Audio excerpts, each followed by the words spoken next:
High friends welcome to my channel. आज के दुटी pension फांडर तुलनामूलक आलोचना करब। এই দুটি ফান্ড হলো পিএম শ্রমযোগী মনধন যোজনা এবং অটল পেনশন যোজনা। দুটোই গভর্নমেন্ট ফান্ড, তাই টাকা চলে যাওয়ার কোনো ভয় নেই।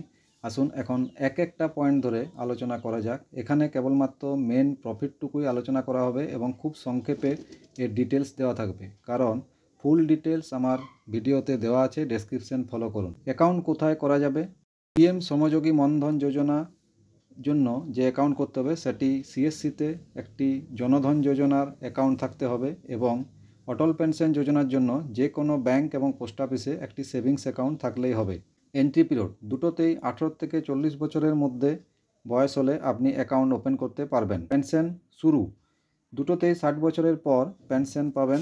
Pension amount PM Shram Yogi Mandhan যোজনাতে ফিক্সড পেনশন যেটা হলো 3000 টাকা এবং অটল পেনশন যোজনাতে 1000 থেকে 5000 টাকা পর্যন্ত নিজের ইচ্ছা অনুযায়ী পেনশন গ্রহণ করতে পারবেন। Nominee add PM Shram Yogi Mandhan যোজনাতে কেবলমাত্র স্পাউসকেই নমিনি করা যাবে, কিন্তু অটল পেনশন যোজনাতে স্পাউসকে নমিনি করতে হয় বিবাহিত হলে, আর অবিবাহিত হলে অন্য যে কোনো কাউকে আপনি নমিনি করতে পারেন। Family pension PM Shram Yogi Mandhan যোজনাতে অ্যাকাউন্ট হোল্ডারের অবর্তমানে স্পাউস ফ্যামিলি পেনশন পাবেন হাফ, অর্থাৎ 1500 টাকা ফিক্সড। অটল পেনশন যোজনাতে অ্যাকাউন্ট হোল্ডারের অবর্তমানেও স্পাউস ফুল পেনশন পাবেন, অর্থাৎ অ্যাকাউন্ট হোল্ডার যত পেনশন পেতেন তাই পাবেন। নমিনি বেনিফিট অ্যাকাউন্ট হোল্ডার ও স্পাউসের অবর্তমানে নমিনি কোনো বেনিফিট পাবে না পিএম শ্রমযোগী মনধন যোজনাতে, কিন্তু অটল পেনশন যোজনাতে অ্যাকাউন্ট হোল্ডার এবং স্পাউসের অবর্তমানেও নমিনি একটা মোটা টাকা ওয়ান টাইম রিটার্ন পাবে। তবে কত পাবে রিটার্ন তা নির্ভর করছে অ্যাকাউন্ট হোল্ডার কত টাকার পেনশন প্ল্যানে ছিল তার উপর, তাই স্ক্রিনে দেওয়া চার্টটি লক্ষ্য করুন। Government contribution PM Shram Yogi Mandhan যোজনাতে গভর্নমেন্ট কন্ট্রিবিউশন সেম, অর্থাৎ অ্যাকাউন্ট হোল্ডার যত টাকা জমা দেবেন গভর্নমেন্ট তত টাকাই জমা দেবে। অটল পেনশন যোজনাতে বর্তমানে কোনো গভর্নমেন্ট কন্ট্রিবিউশন নেই, পূর্বে ছিল।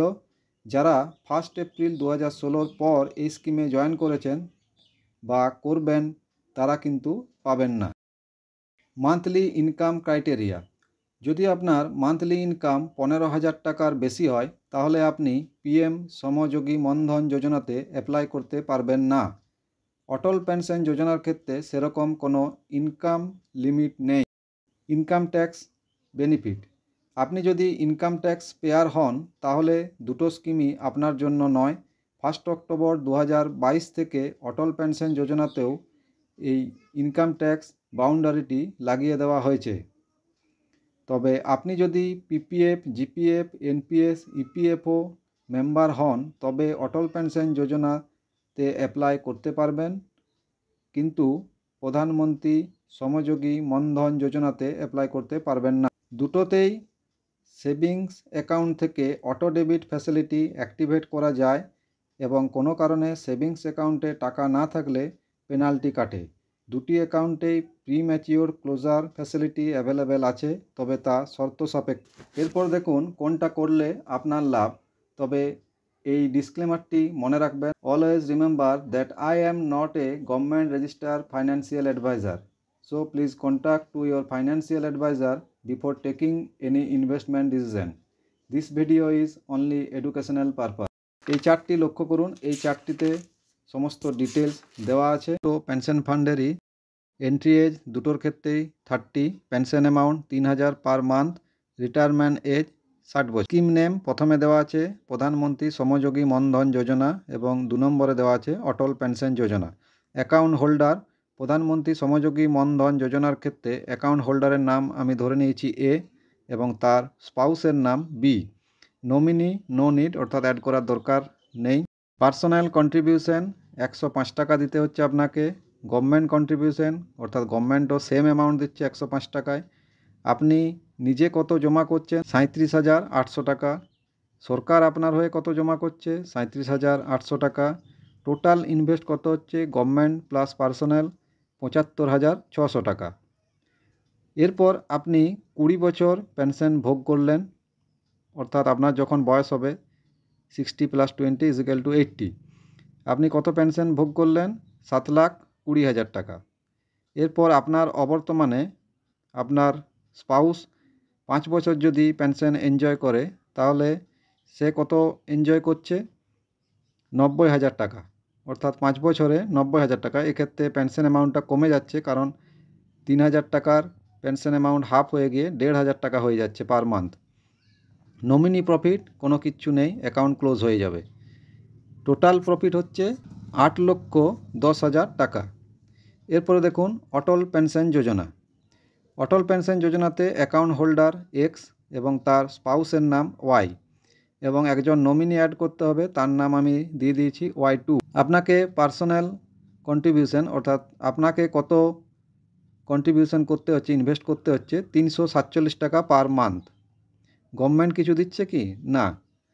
টোটাল পার্সোনাল কন্ট্রিবিউশন কত হচ্ছে? 1,24,920 টাকা।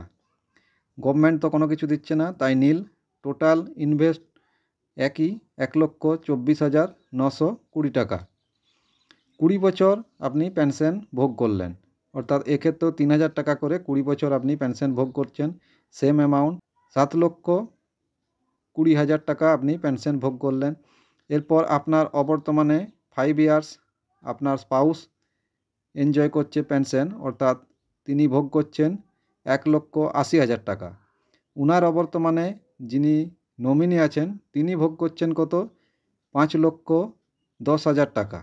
অর্থাৎ 20 বছর পেনশন, 5 বছর ফ্যামিলি পেনশন এবং নমিনি টোটাল করলে যেটা বের হচ্ছে সেটা হচ্ছে 14,10,000 টাকা। দুটোর চার্টই আমি দিয়ে দিলাম। দুটোর চার্টের মধ্যে কোনটায় আপনার প্রফিট সেটা আপনি নিজে ডিসিশন নেবেন এবং অ্যাপ্লাই করবেন। ভিডিওটি কেমন লাগলো তা অবশ্যই জানাবেন। পাশে থাকার জন্য চ্যানেলটি সাবস্ক্রাইব করে বেল আইকনটি বাজিয়ে দেবেন, এই ইনফরমেটিভ ভিডিওগুলো সর্ব আগে যাতে আপনার কাছে পৌঁছে যায়। ধন্যবাদ।